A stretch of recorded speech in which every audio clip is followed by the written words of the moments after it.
राधे राधे भक्तों, आज हम आपको राजा अम्बरीश को भगवान श्री कृष्ण ने ऋषि दुर्वासा जी के शाप से किस तरह बचाया था और उनकी भगवत भक्ति कितनी प्रगाढ़ थी, ये हम आपको बताने जा रहे हैं। कथा इस प्रकार है। राजा अम्बरीश ने एक बार अपनी पत्नी के साथ श्री कृष्ण भगवान को प्रसन्न करने के लिए वर्ष की सभी एकादशियों के व्रत का नियम किया। वर्ष पूरा होने के बाद पारण के दिन उन्होंने धूमधाम से भगवान की पूजा की, ब्राह्मणों को गोदान किया। यह सब करके जब वह पारण करने जा रहे थे, तब महर्षि दुर्वासा शिष्यों सहित उनके घर पधारे। राजा ने उनका सत्कार किया और उनसे भोजन करने की प्रार्थना की। ऋषि दुर्वासा जी ने उनकी प्रार्थना स्वीकार कर ली और उन्होंने कहा कि वह स्नान आदि कर आते हैं, उसके बाद ही भोजन करेंगे। इतना कहकर वह यमुना तट पर चले गए। द्वादशी केवल एक घड़ी की रह गई थी और द्वादशी में पारण न करने से व्रत भंग होता है। उधर दुर्वासा जी कब आएंगे, उन्हें इस बात का नहीं पता था। अतिथि से पहले भोजन करना अनुचित था। ब्राह्मणों से पूछकर राजा ने भगवान के चरणोदक को लेकर पारण कर लिया और भोजन के लिए ऋषि दुर्वासा की प्रतीक्षा करने लगे। दुर्वासा जी ने स्नान करके लौटते ही अपने तपोबल से राजा के पारण की बात जान ली। वे अत्यंत क्रोधित हुए और कहा कि मेरे भोजन से पहले तुमने पारण कैसे कर लिया। उन्होंने अपने मस्तक से एक जटा उखाड़ी और जोर से पृथ्वी पर पटक दिया। उससे काल अग्नि के समान भयानक कृत्या नामक राक्षसी पैदा हुई। वह राक्षसी तलवार लेकर राजा को मारने के लिए दौड़ी। राजा वहीं के वहीं खड़े रहे। उन्हें तनिक भी भा नहीं लगा और वह ना हिले।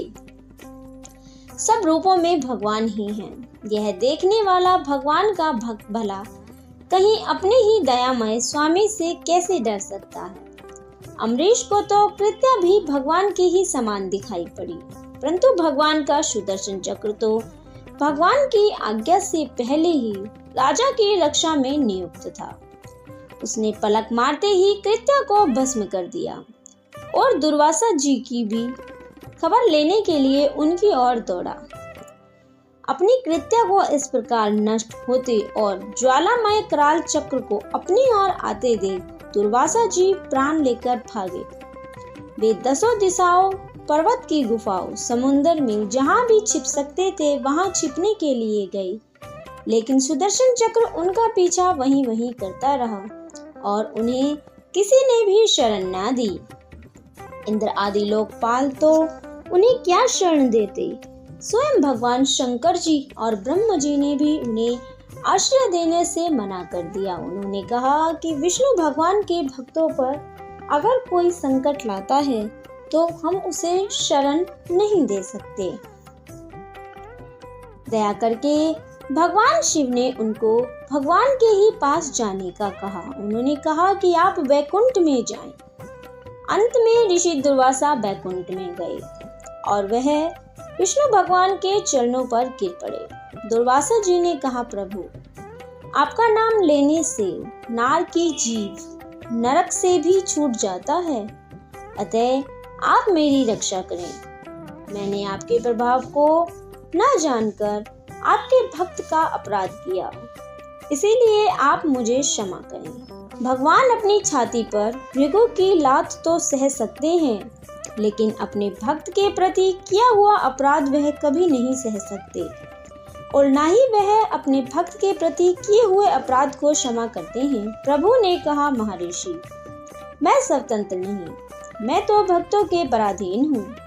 साधु भक्तों ने मेरे हृदय को जीत लिया है। साधु जन मेरे हृदय हैं और मैं उनका हृदय हूँ। मुझे छोड़कर वे कुछ और नहीं जानते, उन्हें छोड़कर मैं कुछ और नहीं जानता। साधु भक्तों को छोड़कर मैं अपने शरीर को भी नहीं चाहता हूँ। लक्ष्मी जी, जिनकी एकमात्र गति मैं ही हूँ, मैं उन्हें भी अपने हृदय में अपने भक्तों से पहले ही स्थान नहीं दे सकता, तो भला मैं भक्तों को कैसे छोड़ सकता हूँ। नश्वर स्वर्ग आदि की तो चर्चा ही क्या, मेरी भक्ति मेरी सेवा के आगे मुक्ति को भी स्वीकार नहीं करते। ऐसे भक्तों के मैं सर्वथा अधीन हूँ। अतएव ऋषिवर, आप उन्हीं भक्त के पास जाएं, आपको वहीं शांति मिलेगी। इधर राजा अम्बरीश बहुत चिंतित थे। उन्हें लगा कि मेरे कारण दुर्वासा जी को मृत्यु भय से ग्रस्त होकर भूखे ही भागना पड़ा। ऐसी अवस्था में मेरे लिए भोजन करना कदापि उचित नहीं है। अतः वे जल पीकर ऋषि जी के लौटने की 1 वर्ष तक प्रतीक्षा करते रहे। 1 वर्ष के पश्चात दुर्वासा जी जैसे भागे थे वैसे ही भयभीत भागते हुए राजा जी के पास आए और उनके पैर पकड़ लिए। ब्राह्मण द्वारा पैर पकड़े जाने से राजा को संकोच हुआ और उन्होंने विष्णु भगवान की स्तुति कर सुदर्शन चक्र को शांत किया।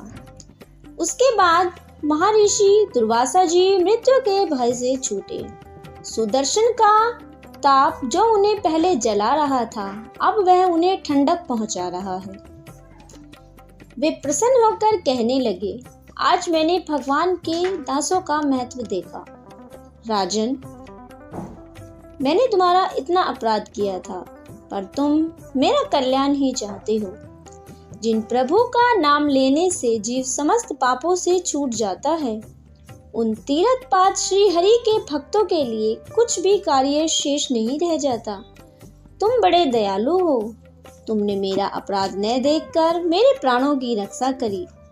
राजा अम्बरीश के मन में ऋषियों के वाक्य से कोई अभिमान नहीं आया और उन्होंने इसे भगवान की कृपा समझा। राजा महर्षि के चरणों में प्रणाम कर बड़े आदर से उन्हें भोजन कराया और उनके चले जाने पर उन्होंने 1 वर्ष पश्चात ही प्रसाद रूप से भोजन ग्रहण किया। बहुत काल तक परमात्मा में मन लगाकर राजा अम्बरीश ने अपने पुत्र को राज्य सौंप दिया और भगवान वासुदेव में मन लगाकर वन में चले गए। तो इस तरीके से हम इस कथा को यहीं विश्राम देते हैं। ऐसे ही और कथाएं सुनने के लिए हमारे चैनल को सब्सक्राइब करें। वीडियो अच्छी लगे तो इसे लाइक करें, शेयर करें। कमेंट में राधे राधे जरूर लिखें। आपका दिन मंगलमय हो।